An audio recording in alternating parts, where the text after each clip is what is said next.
La création du Parc des Sommets, c'est la résultante d'une énorme mobilisation. Il y avait eu pendant des années des tentatives de rapprochement pour établir le prix auquel on pourrait racheter les terrains de ce qui s'appelait le Val-8, qui était les sommets de montagne. À cette époque-là, en 2008, il y avait 6 000 habitants, il faut le rappeler, à Bromont. Donc, on a ramassé 4 000 signatures en 2 semaines. Ça veut dire que c'est les 2 tiers de la ville qu'on a mobilisé. 1 million de dollars. Je ne connais pas une ville, la grosseur de la ville de Bromont, qui a réussi à faire ça dans une période aussi.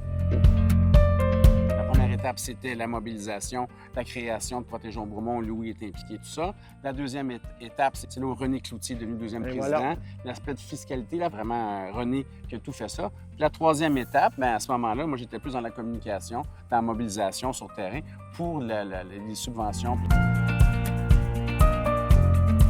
Un bon après-midi, je reçois un appel de Charles Desourdis, qui était en litige depuis un certain nombre de mois avec la Ville.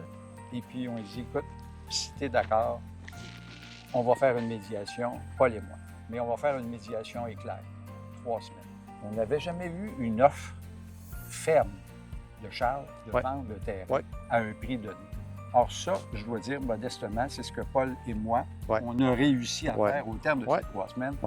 On avait une offre de vente et un délai d'1 an pour trouver l'argent.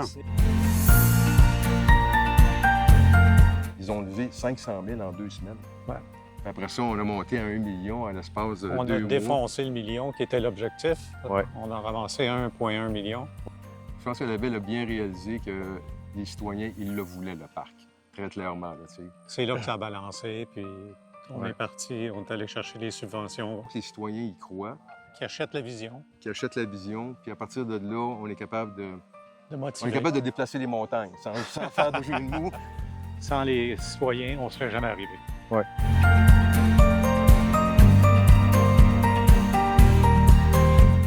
Une des grandes fiertés du parc, c'est d'avoir allié tous les différents usages, et cela avec plus de 50 000 visiteurs annuels. Au nom du conseil municipal et de la communauté bromontoise, merci à tous ceux qui ont contribué à la création du Parc des Sommets. Merci.